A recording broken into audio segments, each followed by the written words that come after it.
ಜಪಾನ್ನ ಒಂದು ಕೋತಿ ಮರಿ ಈಗ ಇಂಟರ್ನೆಟ್ ನಲ್ಲಿ ವೈರಲ್ ಆಗಿದೆ. ಹಾಗೆ ಎಲ್ಲರ ಮನಸ್ಸನ್ನ ಕರಗಿಸಿದೆ. ಈ ಕೋತಿ ಮರಿಯ ಸ್ಟೋರಿಯನ್ನ ನೀವು ಕೇಳಿದ್ರೆ ನಿಮ್ಮ ಮನಸ್ಸು ಮಿಡಿಯುತ್ತೆ. ಜಪಾನ್ನ ಒಂದು ಝೂನಲ್ಲಿ ಈ ಪಂಚ್ ಅನ್ನೋ ಕೋತಿ ಮರಿ ಹುಟ್ಟುತ್ತಾ ಅದು ತನ್ನ ಅಮ್ಮನನ್ನ ಕಳೆದುಕೊಳ್ಳುತ್ತೆ. ಬೇರೆ ಕೋತಿಗಳೆಲ್ಲ ಅದನ್ನ ದೂರ ಮಾಡುತ್ತೆ.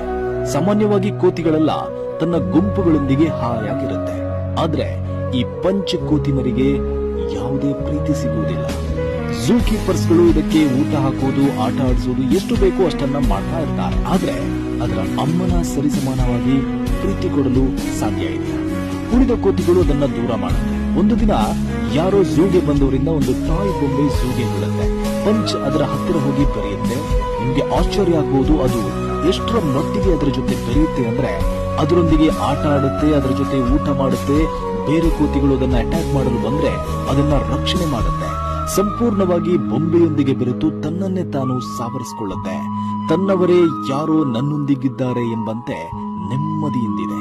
ಅದೇ ರೀತಿ ನಮ್ಮ ಜೀವನದಲ್ಲೂ ಹೀಗೆ ನಾವು ಒಂಟಿಯಾದ್ರೆ ನೆಮ್ಮದಿಯಿಂದಿರಲು ನಮ್ಮವರು ಅಂತ ಯಾರು ಸಿಗ್ತಾರೆ ಅಂತ ಯಾರಿಗೊತ್ತು ಅಲ್ವಾ?